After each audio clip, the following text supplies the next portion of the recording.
Go. How would you feel if I told you there were 1 million women in America who are being abused every single day and we had the ability to stop it but refused to do so? According to Gus Levin, writing for Business Insider in 2012, there are approximately 1 million women in America who are facing dangerous health conditions and are being beaten and murdered every single day. How do we stop this dire situation? By legalizing their profession. I want to attempt to persuade you today to support the legalization of prostitution by providing to you 2 ways in which it creates a safer environment for sex workers. More specifically, I would like to tell you how it creates not a safer environment, not only health-wise, but helps to reduce the violence against these vulnerable women. How else do you describe the rates of 0% HIV in legal Nevada brothels compared to rates as high as 47.5% in illegal sectors, recorded by Priscilla Alexander in the Journal of American Medical Women's Association in 1998? How else do you describe the World Health Organization urging that the criminalization of prostitution leads to increased violence against sex workers, recorded by Lean Reed in 2018 in the American Sociological Association?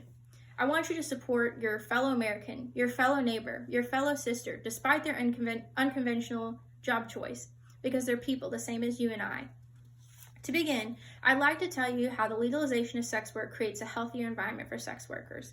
Albert, Warner, and Hatcher describe their study in the American Journal of Public Health in 1998 that 100% of legal Nevada sex workers used condoms consistently in the previous year, despite 3% of clients initially refusing to do so. This is because they had protections like the law requiring them to use condoms and bouncers to remove clients if they became hostile. This is not the case in illegal sectors. Wirth et al. In 2013 in the Journal of International AIDS Society said that the majority of sex workers don't even carry condoms in fear of being arrested.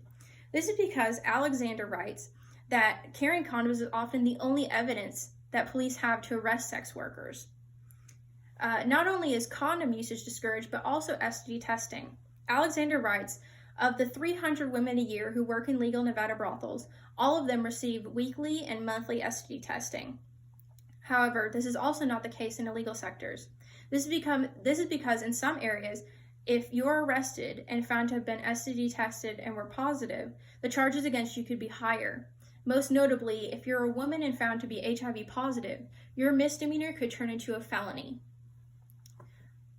But this is not the case in legal sectors. It's only the law making this distinction of legal prostitutes being tested and illegal prostitutes not being tested. If you legalize prostitution, you're creating a healthy environment for sex workers.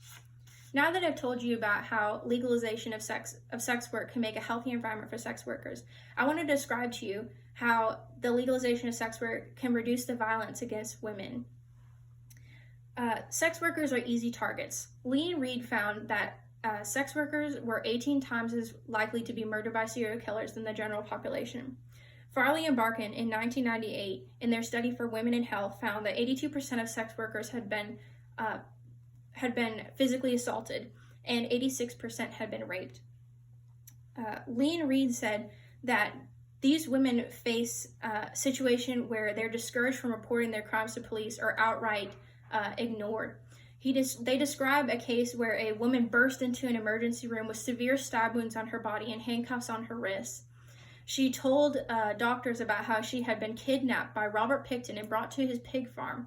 Whenever Robert Picton arrived at the same hospital, they found the handcuff keys on his person and stab wounds on his body. Despite this clear evidence, police entirely dropped the charges whenever they found out that this woman was a sex worker. Robert Picton went on to murder over 40 other women. Lean Reed say that not only do these sex workers have to be afraid of their clients, but also police themselves. They write that 30% of sex workers report violence against them from police officers. Alexander writes of a group in New York, Prostitutes of New York. They receive sporadic reports of police officers entering illegal brothels and raping some, if not all, of the prostitutes there. Albert, Warner, and Hatcher say this is nowhere near the case in legal sectors. They have buzzers protecting them in every single room, and they have bodyguards around to remove clients if they become violent. Alexander says there's a synergistic relationship between increased law enforcement against prostitutes and violence against them. She writes in 1996 in New York City, whenever there's a a push to arrest more street people, that the murders of prostitutes went from 1 to 2 a month to 5 to 8 a month.